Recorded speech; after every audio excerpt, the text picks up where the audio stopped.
दोस्तों ये कहानी है बबलू बिस्लेरी नाम के एक आदमी की जो अपनी जिंदगी में बहुत खुश था। उसके पास एक प्यारा सा घर था, एक अच्छी नौकरी थी और एक खूबसूरत पत्नी थी जिसे वह बहुत प्यार करता था और उसकी सभी ख्वाहिशें पूरी करता था। लेकिन एक शाम जब वह अपने ऑफिस से घर लौटा तो उसने देखा कि उसकी पत्नी मोनिका लुच्ची किसी फटी हुई भिसड़ी जैसी शक्ल बनाकर बैठी थी। बबलू ने जब इसका कारण पूछा तो मोनिका लुच्ची बोली कि यार अब तुम्हारे साथ रहने में वो मजा नहीं आता जो पहले आया करता था। मुझे ऐसा लग रहा है कि मैं अब तुम्हारे साथ खुश नहीं हूँ। जो सुनकर बबलू बिस्लेरी की तो फटकर 464 हो जाती है, क्योंकि कुछ दिनों पहले तक तो उसकी जिंदगी में सब कुछ सही चल रहा था। यहाँ तक कि बबलू बिस्लेरी मोनिका लुच्ची की दिन में 10-10 बार लिया करता था। तो फिर ऐसा क्या हो गया कि मोनिका लुच्ची को उसके साथ मजा आना ही बंद हो गया। जिसके बाद कहानी फ्लैशबैक में जाती है और हम देखते हैं कि 6 साल पहले जब बबलू बिस्लेरी नौकरी के लिए पहली बार इस शहर में आया था तो सबसे पहले उसे जो इंसान मिला था वो मोनिका लुच्ची ही थी, जिसने कुछ मिनटों की बातचीत के बाद ही बबलू बिस्लेरी को अपना नंबर दे दिया और उसे आज रात को उसकी पिंकी बजाने के लिए इनवाइट किया। और फिर इसके 1 साल बाद ही इन दोनों ने शादी कर ली। लेकिन शादी के 5 साल बाद भी बबलू बिस्लेरी मोनिका लुच्ची के साथ बहुत खुश था और उसे बहुत प्यार करता था।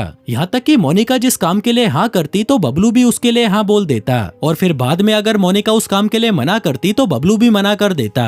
इतना ही नहीं, हर दूसरे दिन मोनिका लुच्ची अपनी सहेलियों और उनके नाकारा पतियों को डिनर पर बुलाती रहती थी, जहाँ पर बबलू का काम उनके लिए खाना बनाना और उनको दारू सर्व करना होता था। लेकिन इस सब के बाद भी वो ऐसा दिखाता था कि वो बहुत एंजॉय कर रहा है। वहीं ऑफिस में उसके दोस्त उसे हर वीकेंड पर उनके साथ बाहर चलने के लिए कहते थे, लेकिन बबलू उन्हें हर बार मना कर देता, क्योंकि वीकेंड पर मोनिका लुच्ची उस बेचारे को कोई ना कोई फालतू का काम दे दिया करती थी। जैसे कि इस हफ्ते बबलू को मोनिका के नीचे के बाल साफ करने थे, और ऐसे ही पूरे हफ्ते उल्टे सीधे कामों में बिजी रहने की वजह से बबलू बिस्लेरी अपने ऑफिस में भी कोई तरक्की नहीं कर पा रहा था, क्योंकि उसके पास इतना टाइम बचता ही नहीं था कि वो कुछ अलग कर सके। ऊपर से हर दिन ऑफिस जाते वक्त मोनिका लुच्ची उसे सामान की एक लंबी चौड़ी लिस्ट पकड़ा देती, जिनमें कुछ ऐसी चीजें भी होती थी जिनकी उन्हें कोई जरूरत नहीं थी। लेकिन फिर भी बबलू बिस्लेरी उसे किसी चीज के लिए मना नहीं करता। दरअसल उसे मोनिका की हर बात मानना और उसकी हर ख्वाहिश पूरी करना बहुत अच्छा लगता था। यहाँ तक कि ये कहना भी गलत नहीं होगा कि वो मोनिका के एक पालतू कुत्ते की तरह था, जो उसके आगे पीछे घूमता था और उसकी सारी बातें मानता था। वहीं ऑफिस में भी वो दिन भर मोनिका की ही तारीफ करता रहता था और अपने दोस्तों से कहता था कि मैं बहुत खुश नसीब हूँ कि मुझे मोनिका जैसी पत्नी मिली है। फिर एक दिन ऑफिस में बबलू का बॉस उसे कहता है कि मैंने इस फ्राइडे को एक बिजनेस पार्टी रखी है, अगर तुम भी उस पार्टी में आओगे तो मुझे बहुत अच्छा लगेगा। लेकिन तभी उसे मोनिका का कॉल आ जाता है, जो उसे बताती है कि हमें इस फ्राइडे को मेरी एक सहेली के घर पर जाना है, क्योंकि उसके घर में एक स्विमिंग पूल बनने जा रहा है। इसी खुशी में उसने एक छोटी सी पार्टी रखी है। वहीं काफी देर तक सोचने के बाद बबलू उसे कहता है कि अगर इस बार हम तुम्हारी सहेली के घर ना जाकर मेरे ऑफिस की पार्टी में चले तो कैसा रहेगा। जिस पर मोनिका पहले तो उसे मना कर देती है, लेकिन फिर उसे कहती है कि देख लो यार, तुम्हारी मर्जी है, मैं तुम्हें फोर्स तो नहीं कर सकती, पर मैंने अपनी सहेली को आने के लिए बोल दिया था। तभी उसे अपने ऑफिस के बाहर एक आदमी दिखता है जो अपनी कार का हॉर्न बजाकर उसे बाहर बुला रहा था। फिर शाम को जब बबलू बिस्लेरी घर वापस लौटता है तो देखता है कि मोनिका लुच्ची दहाड़े मार मार कर रो रही थी। बबलू पूछता है कि जाने मन क्या हुआ। मोनिका लुच्ची कहती है कि मुझे दोपहर से ही कुछ अजीब सा लग रहा है, एक अजीब सी फीलिंग आ रही है जैसे मैं तुम्हारे साथ खुश नहीं हूँ। बबलू कहता है कि ऐसा कैसे हो सकता है, क्या ये सब उस सड़ी हुई पार्टी की वजह से हो रहा है जिसके लिए मैंने मना कर दिया था।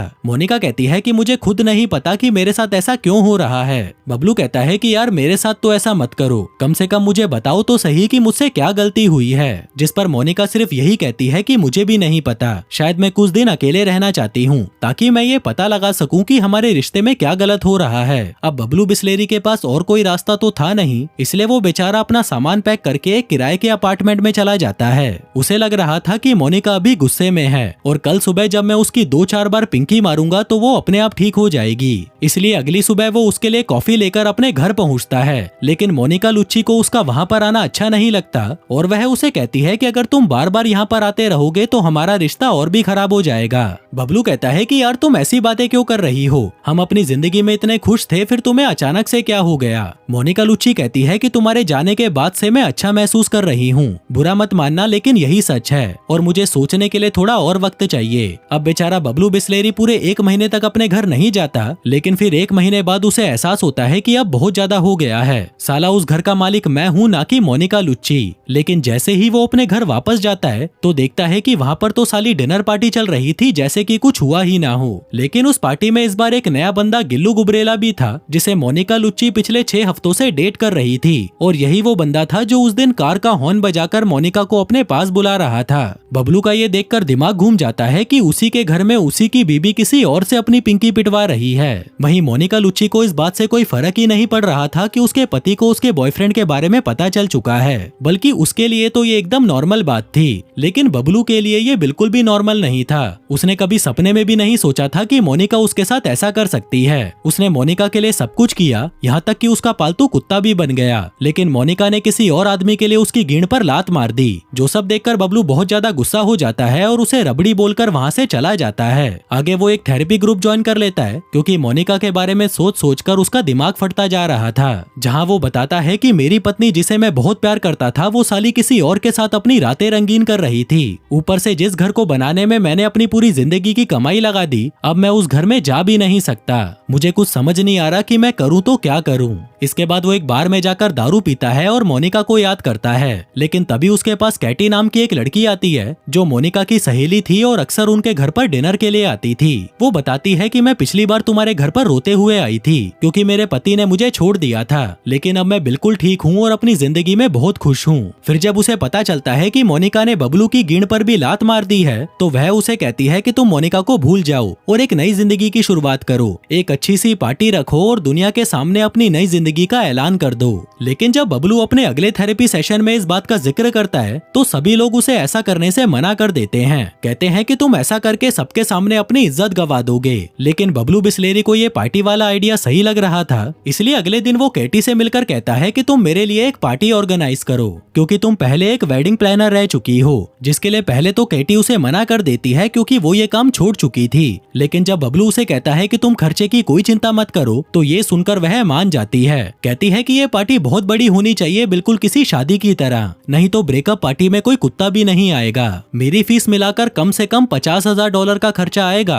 अब बबलू इसके लिए हाँ तो कर देता है, लेकिन उसके पास इतने पैसे नहीं थे क्योंकि मोनिका की फालतू ख्वाहिशें पूरी करते करते वो खुद कंगाल हो चुका था। लेकिन उसके पास एक चीज अभी भी पड़ी थी और वो थी उसकी शादी की अंगूठी, जिसके बाद वो चुपके से अपने घर के अंदर जाता है और जो कीमती अंगूठी उसने मोनिका को प्रपोज करते वक्त दी थी उसे वो एक नकली अंगूठी से बदल देता है। लेकिन इससे पहले कि वो वहाँ से बाहर निकलता तभी वहाँ पर मोनिका और उसका बॉयफ्रेंड गिल्लू गुबरेला आ जाते हैं, जिन्हें देखकर वो जल्दी से बेड के नीचे छुप जाता है। तभी बेडरूम में आते ही मोनिका पूरी नंगी हो जाती है और गिल्लू गुबरेले के घोड़े को देखकर कहती है कि ये तो लंबी रेस का घोड़ा लगता है, क्या तुम मुझे इसकी सवारी नहीं कराओगे। जो सब सुनकर बबलू अपने कान बंद कर लेता है, लेकिन मोनिका की चीखों की आवाज इतनी तेज थी कि बबलू से बर्दाश्त नहीं होता और वो बेड के नीचे से बाहर आ जाता है। वहीं मोनिका उसे देखकर डर जाती है और उसे गालियां बकने लगती है, कहती है कि भीसड़ी के तू यहाँ पर क्या करने आया है। बबलू उसे झूठ बोलता है कि मैं तो बस अपने जूते लेने आया था, जो कहकर वो वहाँ से चला जाता है। आगे थेरेपी सेशन में वो फिर से अपना रबड़ी रोना शुरू कर देता है कि मैंने वो अंगूठी अपनी 3 महीनों की सैलरी बचाकर खरीदी थी, यहाँ तक कि उसे प्रपोज करने के लिए मैंने $1,000 देकर डांसर भी बुलाए थे,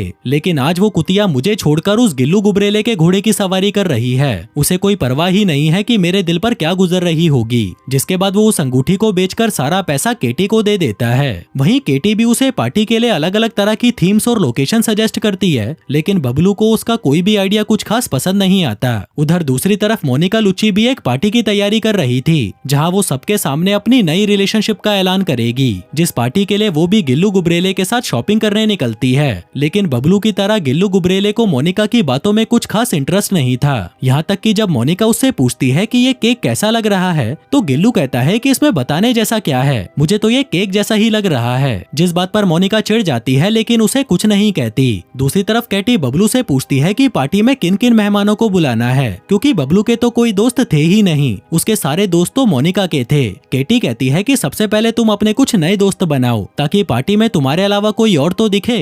जिसके बाद बबलू अपने उन्हीं 2 दोस्तों के पास जाता है जो हमेशा उससे बाहर चलने के लिए पूछते रहते थे, लेकिन बबलू उन्हें हमेशा मना कर दिया करता था। लेकिन आज जब बबलू उनसे बाहर चलने के लिए पूछता है तो वो लोग उसे मना कर देते हैं और कहते हैं कि भीसड़ी के तू कभी हमारे साथ गया था क्या जो हम तेरे साथ जाएं। लेकिन बाद में वो उसके साथ चलने के लिए तैयार हो जाते हैं। आगे वो एक बार में जाते हैं जहाँ पर बबलू दबाकर दारू पीता है और फिर मोनिका की ही बातें कर करके सबका दिमाग खराब कर देता है। इसी दौरान वहाँ पर वो जगदीश नाम के एक मीठे आदमी से दोस्ती करने की कोशिश करता है, जहाँ वो कभी तो उसकी तारीफ करता है और कभी उसे कहता है कि भाई तुझे मौसम्बियाँ चूसना ज्यादा पसंद है या गन्ने चूसना। जिससे परेशान होकर जगदीश उसके दोस्तों से कहता है कि भाइयों इसे घर ले जाओ, नहीं तो मैं इसे मार मार कर इसकी गींड तोड़ दूंगा। अब क्योंकि बबलू कोई भी नया दोस्त नहीं बना पाता तो केटी एक डेटिंग वेबसाइट पर कुछ मस्त मस्त लड़कियों के साथ उसकी डेट फिक्स कर देती है, लेकिन इसका भी कोई फायदा नहीं होता क्योंकि वो हर एक लड़की के सामने अपनी पत्नी मोनिका की ही बातें करता रहता है। जिसके बाद वो उसकी याद में रात भर अपनी और मोनिका की शादी की वीडियो देखता है। आगे जब केटी ये सब देखती है तो वह कहती है कि ऐसे तो तुम अपनी जिंदगी में कभी आगे ही नहीं बढ़ पाओगे, इसलिए तुम्हें अब मोनिका से जुड़ी हर याद को मिटाना होगा। लेकिन जब बबलू ये नहीं कर पाता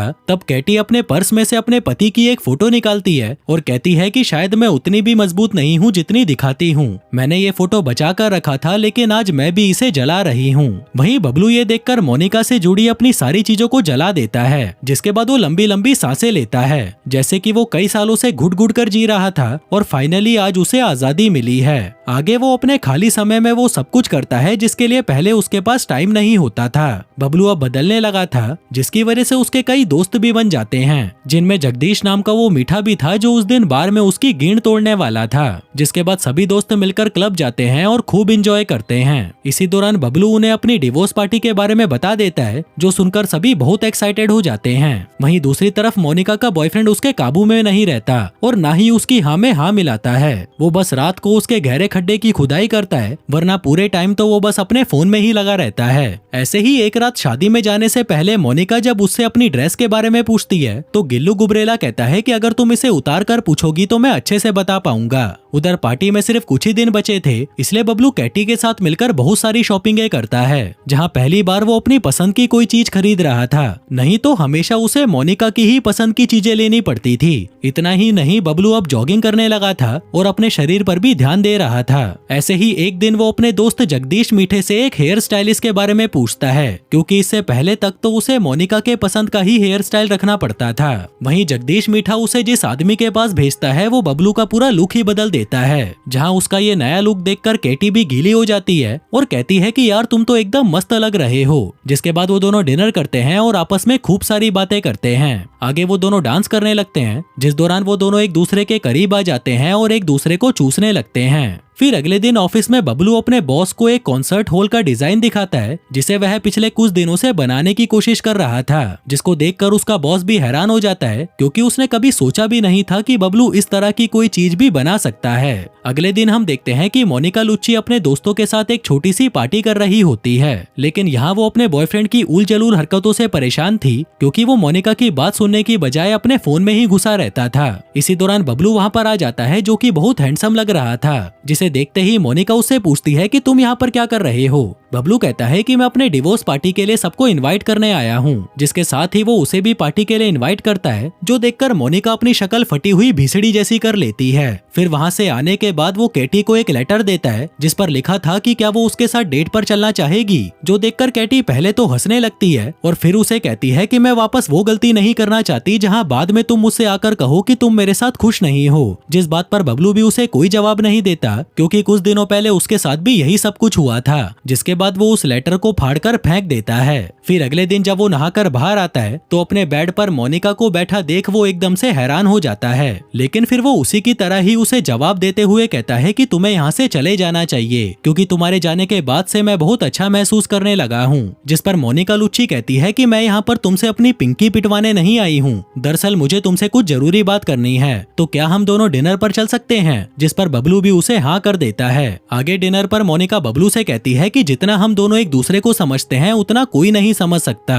मुझसे बहुत बड़ी गलती हो गई कि मैं दूसरी जगह मुंह मारने चली गई, लेकिन सच तो ये है कि मैं तुम्हें बहुत मिस करती हूँ और मुझे भी पता है कि तुम भी मुझे मिस करते हो, इसलिए मैं चाहती हूँ कि हमें अपने रिश्ते को एक और मौका देना चाहिए। दरअसल मोनिका लुच्ची को लग रहा था कि उसके ये कहते ही बबलू बिस्लेरी कुत्ते की तरह दौड़ता हुआ उसके पास वापस आ जाएगा, और होता भी कुछ ऐसा ही है। शाम होते ही बबलू मोनिका लुच्ची के पास वापस जाने के लिए अपना सामान पैक करने लगता है। उसे इस बात से घंटा फर्क नहीं पड़ता कि कुछ दिनों पहले तक उसकी वाइफ किसी और से अपनी पिंकी पिटवा रही थी। फिर वो जैसे ही बाहर जाने के लिए दरवाजा खोलता है तो उसके सामने कैटी खड़ी होती है। बबलू उसे कहता है कि मैं मोनिका के पास वापस जा रहा हूँ, जो बात सुनते ही कैटी का दिल टूट जाता है और वो उसे बिना कुछ कहे वहाँ से चली जाती है। दरअसल वो यहाँ पर बबलू बिस्लेरी को डेट के लिए हाँ बोलने आई थी, लेकिन उसे क्या पता था कि मोनिका लुच्ची के एक बार पूछते ही वो दुम हिलाता हुआ उसके पीछे चला जाएगा। वहीं घर आते ही मोनिका बबलू को उसके पसंद का नाश्ता बनाकर खिलाती है। इसके बाद जब वो रात की डिनर पार्टी की बात करती है तब बबलू उसे कहता है कि इस बार मैं पार्टी में अपने दोस्तों को भी बुलाना चाहता हूँ, लेकिन इतना सुनते ही मोनिका उसे मना कर देती है और फिर कहती है कि देख लो तुम्हारी मर्जी है। जिसके बाद वो उसके बालों को पहले की तरह करते हुए कहती है कि मैंने अपने हेयर स्टाइलिस्ट के यहाँ पर तुम्हारी अपॉइंटमेंट बुक कर दी है, तो कल जाकर तुम अपने बाल कटवा लेना। जो बात बबलू को बिल्कुल भी अच्छी नहीं लगती, लेकिन मोनिका के साथ तो उसे इसी तरह रहना पड़ेगा। आगे ऑफिस में उसके दोस्तों को जब ये बात पता चलती है तो वह उस पर बहुत गुस्सा करते हैं। कहते हैं कि साले तूने फिर से अपनी औकात दिखानी शुरू कर दी ना, तूने पार्टी में मोनिका के दोस्तों को बुला लिया लेकिन हमें नहीं बुलाया। जो बात बबलू को भी ठीक लगती है कि जब मोनिका अपने दोस्तों को बुला सकती है तो मैं क्यों नहीं। जिसके बाद वो मोनिका को फोन करके कहता है कि मेरे दोस्तों पार्टी में जरूर आएंगे और अगर वो नहीं आए तो पार्टी भी नहीं होगी, जिस पर मोनिका ना चाहते हुए भी गुस्से में उसे हाँ बोल देती है। आगे पार्टी के दौरान बबलू और जगदीश उन औरतों की बकवास सुन सुनकर बोर होते जा रहे थे, इसलिए वो दोनों अपना अलग ही कोई गेम शुरू कर देते हैं, जिसे देखकर मोनिका चिढ़ जाती है क्योंकि औरतों की बातें उसके लिए ज्यादा जरूरी थी। फिर पार्टी के बाद मोनिका बबलू पर बहुत चिल्लाती है और उसे फिर से अलग होने की धमकी देने लगती है, लेकिन इस बार उसकी इस धमकी का बबलू पर कोई असर नहीं होता और वह उसे साफ साफ कह देता है कि तुम्हारे बिना मेरी जिंदगी ज्यादा बेहतर चल रही थी और शायद वही जिंदगी मेरे लिए अच्छी थी। फिर अगले दिन ऑफिस में वो अपने दोस्तों को बताता है कि मेरी डिवोर्स पार्टी कैंसिल नहीं हुई है और तुम दोनों को उस पार्टी में जरूर आना है। जो बात सुनकर उसके दोस्त भी बहुत खुश होते हैं कि फाइनली उनका दोस्त अपनी डायन पत्नी से आजाद होने जा रहा है। इसके बाद बबलू अपना डेटिंग अकाउंट डिलीट कर देता है क्योंकि अब वो सिर्फ केटी को ही डेट करना चाहता था। फिर कुछ दिनों बाद पार्टी वाला दिन भी आ जाता है जहां केटी के अलावा बाकी सारे मेहमान आ चुके थे,